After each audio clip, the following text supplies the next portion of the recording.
Salam kerahiman. Hari ini tema kerendahan hati yang kita mau bahas adalah dengan judul Di Tempat Terakhir. Kita bisa baca di 201. Suster Faustina katakan, "Aku ingin menyembunyikan diriku sedemikian rupa sehingga tidak ada satu makhluk pun yang dapat mengetahui hatiku." Dia begitu rendah hatinya, dia nggak mau ketahuan oleh satu manusia pun isi hatinya. Waktu itu dia memang sedang terluka, jiwanya terluka. Karena sudah berusaha bersikap tulus, tapi sesama suster menganggapnya dia bukan tulus, tapi munafik. Dan teman-teman di dalam biara tersebut nggak percaya apa yang dikatakan oleh Suster Faustina. Kita bisa baca ya di nomor 200. Itu yang menyebabkan dia menderita, terluka. Dia tulus, dibilangnya munafik. Dia mengatakan yang sebenarnya, tapi teman-temannya tidak percaya sehingga hatinya terluka. Tapi luka hatinya ini dia nggak mau orang lain tahu. Tidak satu manusia pun tahu tentang keadaan hatiku, katanya ya. Coba bandingkan dengan kita. Kalau kita diperlakukan seperti itu, tulus, saya sudah melakukannya dengan tulus. Kok kamu nggak percaya? Kok kamu bilang saya munafik? Saya betul-betul melakukannya dari kedalaman hati saya. Kita terus masih mau memaksakan diri supaya orang mengerti bahwa saya tulus, bahwa saya tidak munafik, bahwa saya jujur. Itu kan sering kita katakan ya, membela diri. Sebetulnya tanpa kita sadari, kita belum masuk ke dalam tahap kerendahan hati.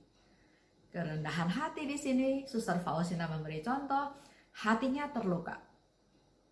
Karena dikatakan munafik, karena tidak dipercaya. Tapi dia tidak berkoar-koar membela diri bahwa dia benar.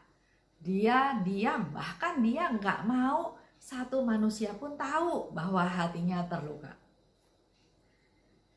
Selanjutnya Suster Faustina katakan, Yesus, hanya Engkau yang mengetahui hatiku dan memiliki seluruhnya dan seutuhnya. Orang lain gak perlu tahu hatinya terluka. Biar hanya Yesus saja yang tahu, buat dia sudah cukup. Begitu pula dengan kita. Kita nggak usah bela diri dalam kehidupan kita. Kita sudah melakukan hal yang benar ya. Misalnya saya dituduh.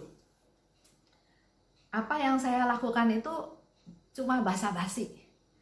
Cuma dari mulut. Cuma dari permukaan supaya kelihatan baik. Waktu dikatakan seperti itu ya pasti ada rasa marah, nggak terima bahwa kamu tuh salah menilai saya seperti itu. Kalau dulu saya membela diri, saya betul-betul sungguh-sungguh. Kalau kamu nggak terima ya sudah, tapi saya lakukan itu dengan sungguh-sungguh. Itu masih pembelaan diri. Tapi melalui Suster Faustina kita belajar, nggak usah bela diri. Walaupun hatimu terluka, diam.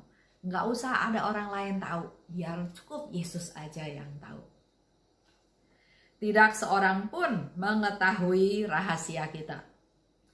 Kita mengenal satu sama lain dengan satu tatapan. Sejak saat kita mulai mengenal satu sama lain, aku telah menjadi bahagia. Itu ungkapan yang dikatakan oleh Suster Faustina kepada Yesus. Yesus sebagai temannya, sebagai sahabatnya Suster Faustina. Jadi itulah yang menjadi satu hal yang membuat dia kuat. Dengan satu tatapan, Suster Faustina tahu Yesus mengasihi dia. Dengan satu tatapan, Suster Faustina juga tahu bahwa Yesus tahu hatinya terluka. Dikatakan lebih lanjut, saling mengenal satu sama lain. Suster Faustina tahu Yesus mengasihi dia, dan Yesus juga tahu Suster Faustina mengasihi Yesus. Dan dengan situasi itu aja dikatakan oleh Suster Faustina, aku merasa bahagia. Keagunganmu memenuhi hatiku. Oh Yesus, ketika aku berada di tempat yang paling bawah, yang lebih rendah dari para postulan, juga yang paling muda di antara mereka, aku merasa bahwa aku berada di tempat yang tepat. Bandingkan lagi dengan kita. Kita selalu ingin di tempat yang paling bagus, paling depan, paling kelihatan. Dan kadang kita suka merasa berhak duduk di situ. Beda dengan Suster Faustina, justru dia merasa paling nyaman, paling tepat, paling cocok buat dia di tempat yang paling bawah, lebih rendah dari para postulan. Pada waktu itu Suster Faustina sudah jadi suster ya. Juga lebih rendah dari yang paling muda. Mungkin di biara itu ada tingkatan-tingkatannya. Tapi di situ dia katakan, aku merasa bahwa aku berada di tempat yang tepat. Bukan terpaksa duduk di tempat yang rendah, dengan bersungut-sungut, dengan ngomel, dengan marah-marah, tapi justru dia merasa nyaman. Itulah tempatku yang paling tepat. Aku tidak tahu bahwa Tuhan telah menempatkan begitu banyak kebahagiaan di sudut-sudut kecil yang tidak mencolok ini. Nah, pada saat Suster Faustina duduk di tempat yang paling rendah dan dia merasa tempat itu cocok buat dia, justru pada saat itulah dia mengalami kebahagiaan yang Tuhan tempatkan di sudut-sudut kecil yang tidak mencolok tersebut. Waktu saya baca tulisan ini ya, saya bandingkan dengan apa yang saya alami waktu itu di gereja di Bali. Saya pergi ke gereja di Bali pada waktu itu Paskah ya, Paskah.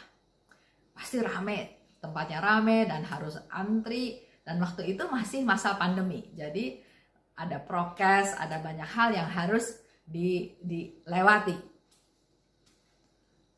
Waktu itu misa memang belum mulai, tapi karena yang datang umatnya banyak sekali, jadi akhirnya saya kebagian duduk di lapangan terbuka. Jadi hanya bisa melihat melalui TV ya, dari jauh. Nah, setelah upacara di depan, terus kemudian masuk ke dalam. Nah, pada waktu masuk ke dalam, umat yang duduk di pelataran parkir di udara terbuka itu dipersilahkan untuk boleh masuk. Jadi kita semua berbondong-bondong masuk. Tetap memperhatikan prokes ya, tapi tetap kita berbondong-bondong masuk ke dalam ruangan-ruangan yang ada di dalam gereja tersebut. Jadi di gereja itu dipasang TV, bukan hanya di lapangan terbuka, tapi ada di aula, juga ada di ruangan tertentu ya, dan kita masuk, diarahkan untuk masuk ke salah satu ruangan tersebut. Waktu saya masuk, juga di ruangan tersebut sudah penuh. Saya tamu kan di sana, jadi saya tidak familiar dengan keadaan gereja tersebut. Tapi terus kemudian saya melihat di sudut kiri depan, di pojok, ada 2 tempat duduk kosong. Jadi saya pergi ke sana, ke di sudut kiri depan ya. Kita di ruangan itu melihat layar TV yang cukup besar. Mula-mula saya berpikir, waduh kok tempatnya di sudut ya. Tapi setelah saya duduk di sana, justru saya menikmati kesendirian saya. Di pojok, nggak banyak orang, setengah menghadap tembok, tapi justru di situ merasakan kebahagiaan atau kelebihan yang nggak saya rasakan di tempat lain. Jadi waktu baca apa yang dikatakan oleh Suster Faustina, bahwa Tuhan telah menempatkan begitu banyak kebahagiaan di sudut-sudut kecil yang tidak mencolok ini.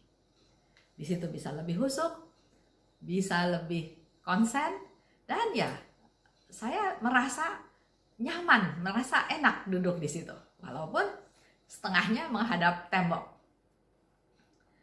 Kini aku paham, bahkan di dalam penjara pun Suster Faustina sebutnya penjara ya, tapi sebetulnya di rumah sakit, karena buat dia itu suatu penjara di mana dia tidak leluasa bergerak. Bahkan pernah sesaat di mana dokternya melarang dia untuk ikut perayaan Ekaristi karena sakitnya ya, sehingga di sini dikatakan bahkan di dalam penjara pun dari hati yang murni dapat memancar kepenuhan cinta akan Dikau, oh Tuhan.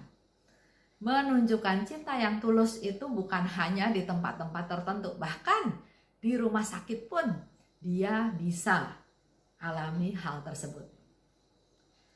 Bagi cinta yang murni, hal-hal lahiriah tidak ada artinya. Cinta yang murni menembus semua itu.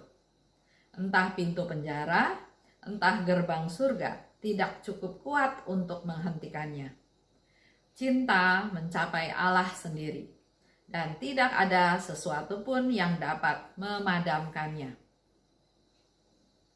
Ia tidak mengenal rintangan.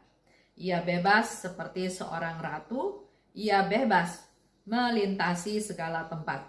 Kematian pun harus menundukkan kepala di hadapannya. Cinta yang murni. Mari kita terus belajar untuk bisa punya cinta yang murni.